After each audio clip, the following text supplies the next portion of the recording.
Hello everyone. So in this video, we are going to discuss how to apply boundary conditions in Hypermesh.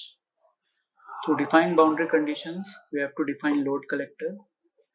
This load collector will contain the constraints and the loads to be applied on the structure.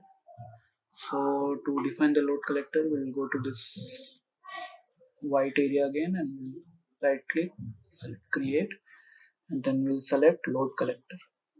So we have to name this load collector appropriately. So we'll name this suppose constraint.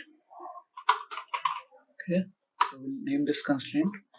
Now to define a constraint, we have to go to analysis, then constraints. Now we have to select the degrees of freedom that we want to use. So suppose I want to constrain all the degrees of freedom. So we'll select all the degrees of freedom and then we'll input the appropriate value for them. So your degrees of freedom 1 to 3 correspond to the translational degrees of freedom and 4 to 6 to the rotational. Okay, and then we'll have to select what kind of then we have to select which nodes we are going to constrain. So as you can see here we have nodes. So here you have different options by which you can select the node. So we'll go by path and suppose we are going to constrain this surface which consists of this 2D quad element. So we'll select one node here, select one node here. So we are going to constrain this nodes on this edge. So we have selected the nodes, we have selected the degrees of freedom and their values. So the load type, constraint type here will be SPG, which is single point constraint, which you can refer to in my blog what it is.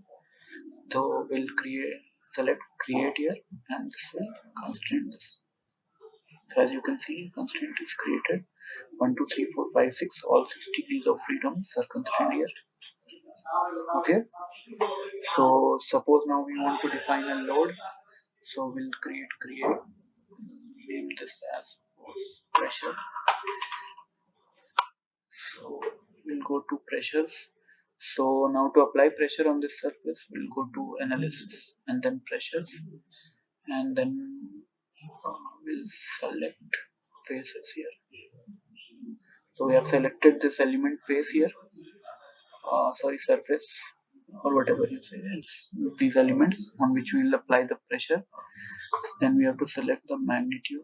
Suppose we give a magnitude of 0.8. So this magnitude, the unit is in megapascals, I suppose. You can go to the materials and you can refer to this E value and you will get the reference unit for all the things which you are going to use here. So the magnitude, suppose we are putting 0.8 here.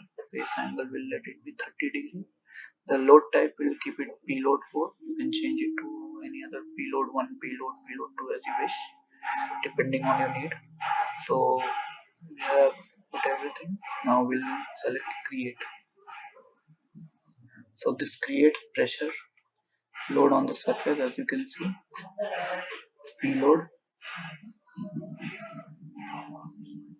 0.8. So this is how you create constraints and pressure, constraints and loads on elements or components in Hypermesh. Now creating load collectors is not enough for the model to run. So for the solver to understand that there are constraints and loads in the model, we have to define something called a load step, which we can do by going to create and then selecting load step, which is below load collector. So suppose we are doing a static analysis, so we'll name this as static.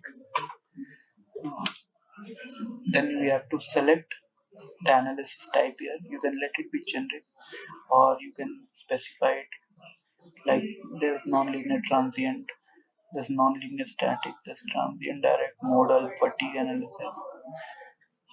So we'll go and select linear static here, and then now we have to input the constraint here. So we beside SPC we have the option to input the constraint. So we'll select constraint from here. and then we have to select the load. So we'll select pressure from here. So these both are the fields which are necessary to run. If you have defined support, then you can input it here, and the other fields also MPC, stat sub, etc.